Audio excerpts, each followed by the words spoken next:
Di part 2 ini kita mulai di nomor 11 ya teman-teman. Nomor 11 berikut merupakan pernyataan tentang kekuasaan Inggris di Indonesia kecuali. Jadi kita menanamkan dulu peta pikir kita bagaimana pemerintahan Inggris di Indonesia ya.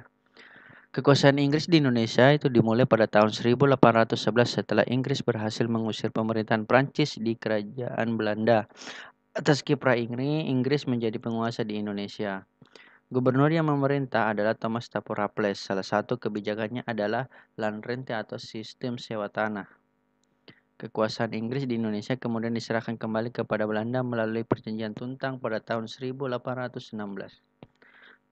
Dari pertanyaan dari nomor 11 ini, kita bisa ambil beberapa hal ya. Yang pertama adalah A. Untuk memasukkan keuangan negara, Raffles menerapkan kultur Sterzel. Ini adalah hal yang salah. Kenapa? Karena kultur Sterzel itu kebijakan dari Pandebos pada masa Belanda. Ya, teman-teman. Jadi untuk soal yang ini pasti adalah hal yang salah ya. Nah, kita ambil kata kecuali. Yang kedua, pada tahun 1816 Inggris menyerahkan kembali kekuasaannya kepada Belanda. Ini benar ya teman-teman, sesuai dengan kata kunci di sini. Ya, benar. Yang ketiga, kekuasaan Inggris di Indonesia dipercaya kepada Thomas Stafford Raffles. Betul ya teman-teman, ini ada di sini kata kuncinya. Ya.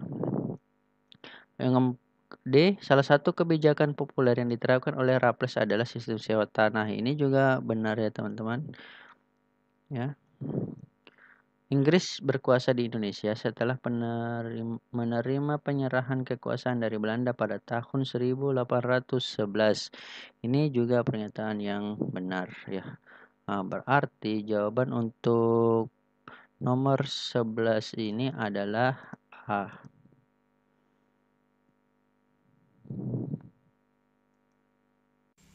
Soal nomor 12. Pada tahun 1526 dan 1527, Kesultanan Demak menyerang Portugis di Sunda Kelapa yang saat itu dikuasai oleh kerajaan Pajajaran yang bercorak Hindu-Buddha. Faktor sosial budaya yang ikut melatar belakangi serangan Kesultanan Demak ke Sunda Kelapa adalah A. Adanya kekhawatiran ekspansi Portugis ke wilayah kekuasaan Demak. B. Kebijakan monopoli perdagangan oleh Portugis di Tanah Jawa. C. Adanya rencana Portugis membangun benteng di Sunda Kelapa. D. Adanya hubungan kerjasama Portugis dan Pajajaran. E. Adanya kekhawatiran penyebaran agama Kristen oleh Portugis melalui Selat Sunda. Jadi untuk melihat materi ini kita punya peta pikir dulu. Sunda Kelapa atau Jakarta saat ini merupakan salah satu pelabuhan yang sangat potensial. Setelah Portugis menguasai Malaka pada tahun 1511, Portugis ingin menguasai Sunda Kelapa. Di Malaka, Portugis sempat mendapatkan serangan dari kerajaan Demak. Ini kemudian menjadi ancaman bagi Portugis untuk menguasai Sunda Kelapa. Untuk itu, Portugis menjalin hubungan kerjasama dengan Pajajaran. Serangan yang dilakukan oleh kerajaan Demak ini kemudian dilancarkan walaupun Portugis dibantu oleh kerajaan Pajajaran, apalagi pada saat itu misi menyebarkan ajaran agama Islam melekat pada kerajaan Demak. Kerajaan Demak mengutus Fathahillah dan berhasil menaklukkan Portugis dan Pajajaran dan menguasai Sunda Kelapa yang kemudian namanya diganti menjadi Jayakarta. Kerajaan Pajajaran kemudian mengalami kemunduran dan digantikan dengan berdirinya Kerajaan Banten yang bercorak Islam. Dari pernyataan tersebut, kita bisa menganalisa mengenai soal nomor 12 yang mana yang berkaitan dengan hal ini adalah ini merupakan betul, tapi kurang tepat ya berkaitan dengan penyerangan Kesultanan Demak ke Sunda Kelapa. Kebijakan monopoli perdagangan Portugis ini mungkin terlalu jauh ya, karena Portugis baru datang ke Sunda Kelapa. C. Adanya rencana Portugis membangun benteng Sunda Kelapa. Ini masih kurang tepat ya. D. Adanya hubungan kerjasama antara Portugis dan kerajaan Pajajaran. Perlu diketahui bahwa hubungan atau konflik yang memang sudah terjadi antara Demak dengan Pajajaran. Ya, Hal ini berkaitan dengan perluasan wilayah. Lihat dulu choice yang E. Adanya kekhawatiran penyebaran agama Kristen oleh Portugis melalui Selat Sunda. Ini saya rasa kurang tepat ya. Jadi yang paling benar di sini adalah jawabannya adalah D ya, teman-teman. Selanjutnya nomor 13. Strategi Divide et Impera merupakan strategi politik POC dalam memecah belah kekuasaan kerajaan-kerajaan di Nusantara. Salah satu dampak dari taktik ini adalah pecahnya kekuasaan Mataram hingga Mataram bisa diintervensi oleh POC dalam perjanjian Salatiga pada tahun 1757, di mana kekuasaan Mataram dipecah, yakni A. Kesultanan Yogyakarta dan Kesultanan Surakarta, B.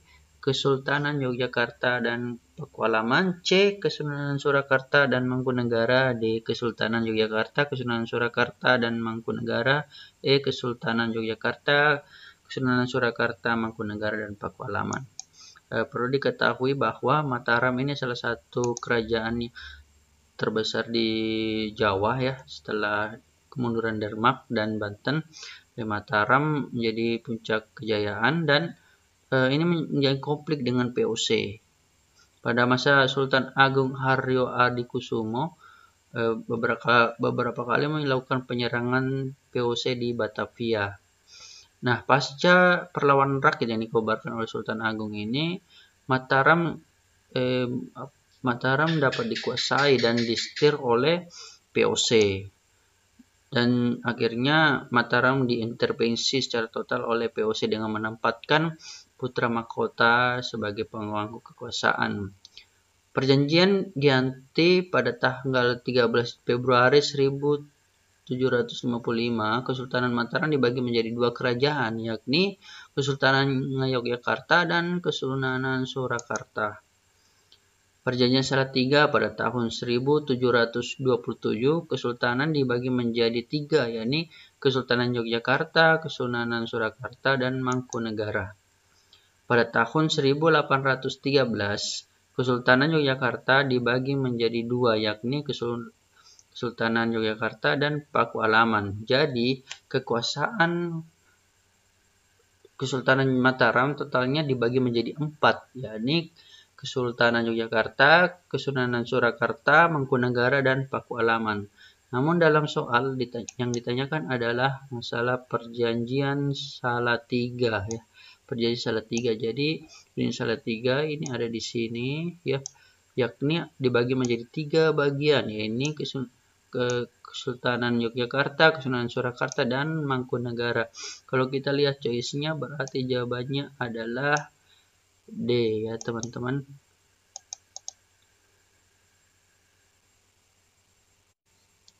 Soal nomor 14.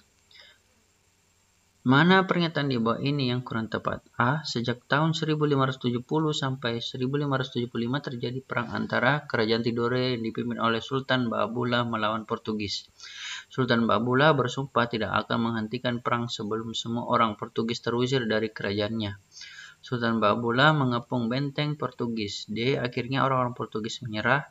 E. Sultan Ba'abullah memberikan kesempatan selama 24 jam bagi orang Portugis untuk meninggalkan kerajaan Ternate. Untuk menjawab ini kita harus punya peta pikir dulu terkait dengan perlawanan rakyat Sultan Ba'abullah. Jadi Sultan Ba'abullah adalah putra dari Sultan Hairun dari kerajaan Ternate, meski memimpin perlawanan rakyat untuk mengusir Portugis dari Maluku. Jadi di sini ada kata kunci ya, ada kata kunci dari kerajaan Ternate. Nah, jadi yang ditanyakan adalah kurang tepat, sementara bagian A saya tadi adalah Ba'abullah di sini sebagai memimpin perlawanan rakyat di kerajaan Tidore. Berarti otomatis ini menjadi choice yang kurang tepat ya, teman-teman. Jadi jawabannya adalah A.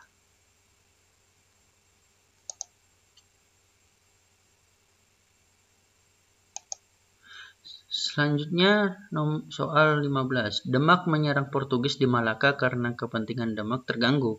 Hal ini disebabkan A. Portugis membawa semboyan 3G, B. Portugis ingin menguasai jalur perdagangan di Nusantara. C. Portugis ingin menyebarkan agama Nasrani.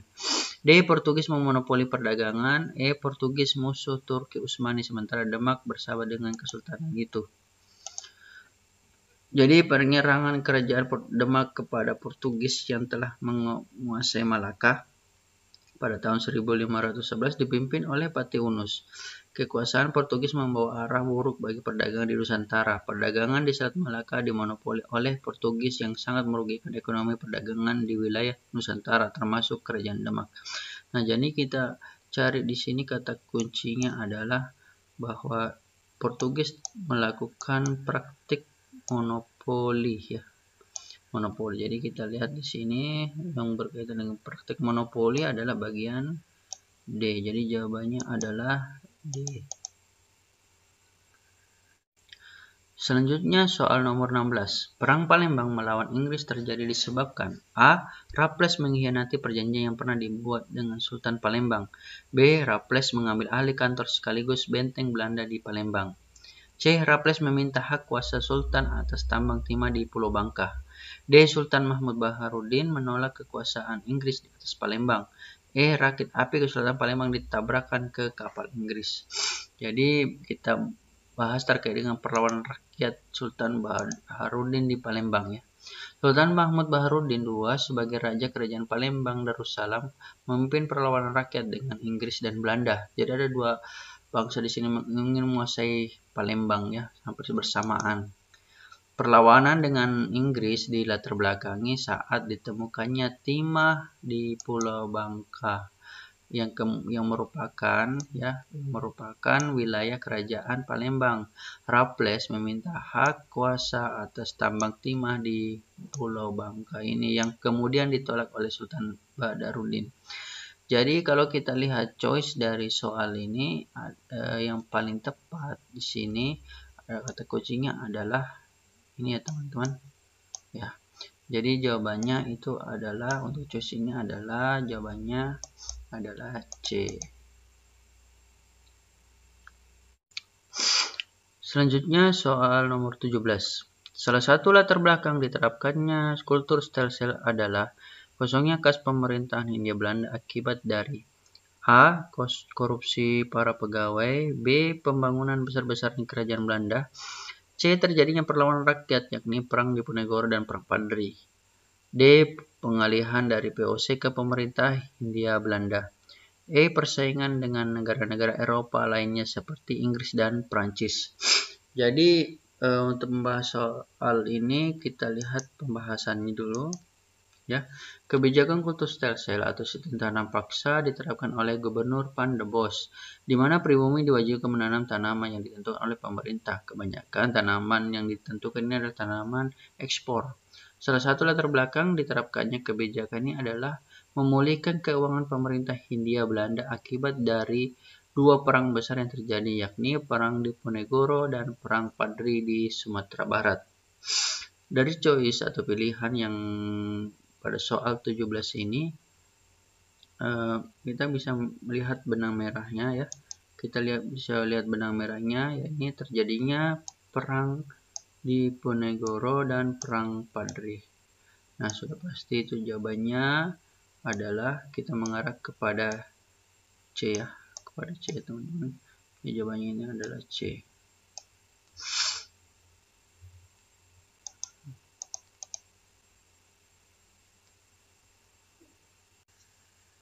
Selanjutnya nomor 18.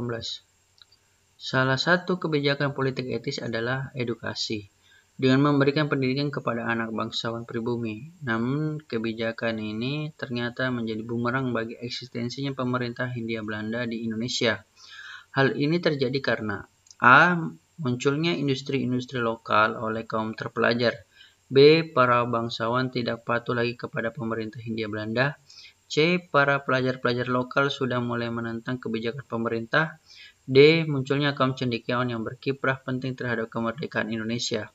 E. Semakin banyaknya pemberontakan kepada Belanda. Jadi di sini terkait dengan kebijakan edukasi dalam politik etis ya. Pembahasannya sebagai berikut. Kebijakan edukasi merupakan kebijakan politik etis di mana pemerintah Hindia Belanda memberikan kepada pribumi. Namun dalam pelaksanaannya, pendidikan ini hanya diperuntukkan kepada anak bangsawan. Upaya ini diharapkan anak-anak dari bangsawan akan menjadi pekerja-pekerja untuk pemerintah Hindia Belanda. Namun majunya pendidikan membawa kesadaran nasional bagi anak-anak bangsawan tersebut. Kaum cendekiawan inilah yang menjadi motor gerakan nasionalisme di Indonesia. Jadi bisa kita lihat benang merah dari penjelasan ini bahwa dengan praktik edukasi atau edukasi yang diterapkan oleh pemerintah Hindia Belanda ini ternyata membawa para anak bangsawan ini menjadi kaum cendekiawan muda yang kemudian mempelopori terkait dengan nasionalisme dan liberalisme di Indonesia. Dari choice yang ada dalam soal nomor 18 ini yang mengikat pada kaum cendekiawan, kata kuncinya kaum cendekiawan, ini bisa kita lihat kaum cendekiawan di sini ya. Nah, berarti jawabannya itu adalah D ya teman-teman.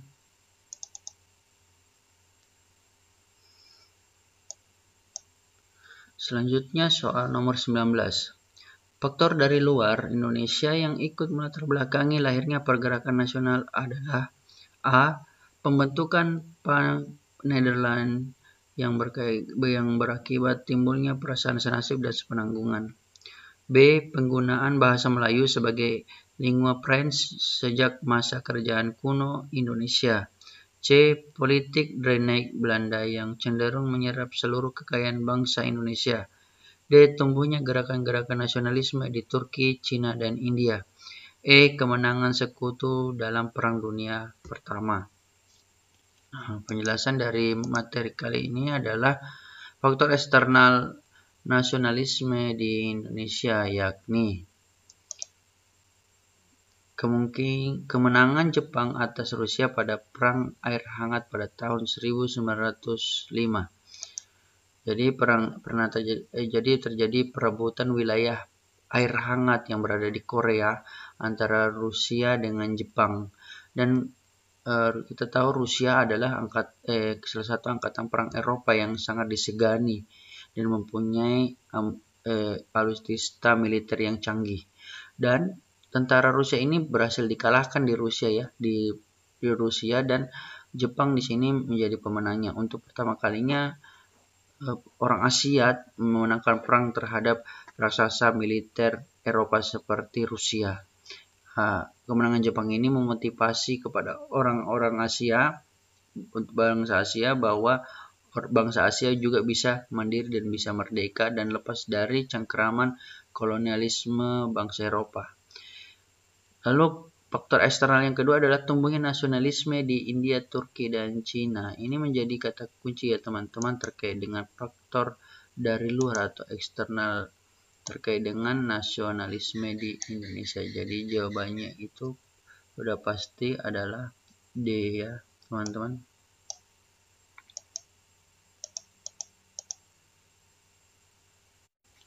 Soal nomor 20. Jika dibandingkan kerajaan Spanyol dan Portugis, Belanda lebih akhir datang ke Indonesia. Kondisi ini langsung menyebabkan kedatangan bangsa Belanda datang ke Indonesia berkaitan dengan Spanyol dan Portugis adalah A. Penandatanganan kesepakatan Tordesillas yang membagi pelayaran samudra menjadi dua. B. Penandatanganan kesepakatan Saragossa yang menjadi landasan perjanjian antara Spanyol dan Portugis. C. Pemberlakuan pelarangan terhadap para pedagang Belanda membeli rempah-rempah di pelabuhan Lisabon, Portugis. D. Pemberlakuan terhadap para pedagang Belanda membeli rempah-rempah di pelabuhan Cartagena, Spanyol. E. Terbentuknya koalisi kerajaan Spanyol dengan Portugis melalui perkawinan anggota keluarga kerajaan. Untuk membahas materi ini, silakan simak pernyataan berikut. Pernyataan A, B, maupun E adalah penyebab tidak langsung, sedangkan pernyataan D tidak pernah ada. Jadi memang pemberlakuan pelarangan terhadap para pedagang Belanda membeli rempah-rempah di pelabuhan Lisabon, Portugal menyebabkan berlangsungnya para pedagang Belanda untuk langsung melakukan penjelajahan samudra. Kondisi inilah yang menyebabkan Belanda mengambil langkah melakukan penjelajahan samudra dan menemukan pusat rempah-rempah secara langsung. Jalur yang dilalui adalah jalur pelayaran Portugis, sehingga akhirnya pelaut Belanda bernama Cornelis de Houtman mendarat di Belanda pada tahun 1596. Jadi kalau kita lihat benang merahnya, pernyataan yang benar di sini adalah pelarangan Belanda membeli rempah-rempah di pelabuhan Lisabon. Ini sudah pasti jawabannya. Yang paling tepat itu adalah bagian C ya, bagian C teman-teman. Namun bisa kita lihat berkaitan dengan pembahasan, ya, pembahasannya teman-teman. Bagian A ini berkaitan dengan perjanjian Tordesillas. Tentu kalau kita berbicara perjanjian Tordesillas itu adalah sebuah perjanjian Spanyol dengan Portugis saat memulai penjelajahan samudra. Ya, penjelajahan samudra di mana Portugis berlayar ke arah timur dan Spanyol berlayar ke arah barat Eropa. Lalu perjanjian Zaragoza itu sendiri adalah sebuah perjanjian ketika terjadi konflik antara Spanyol dan Portugis di Maluku. Ya, jadi dua tipe ini bukan merupakan sebuah identifikasi terkait dengan penyebab Belanda sampai ke wilayah Nusantara ya. Nah, yang paling tepat di sini tentu adalah bagian C ya. Dengan kondisi ya, kita lihat kata kunci ya, pelabuhan Lisabon di sini ya, C. Lalu bagaimana dengan D? Ini tidak pernah terjadi ya. Ada kasus yang salah dan E juga kasus salah. Jadi jawabannya tetap itu adalah C.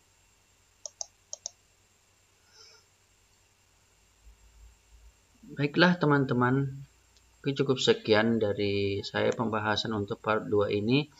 Kita ketemu lagi di kesempatan selanjutnya dengan membahas tema yang berbeda dari saat ini. Sekian dan terima kasih. Salam sukses. Assalamualaikum warahmatullahi wabarakatuh.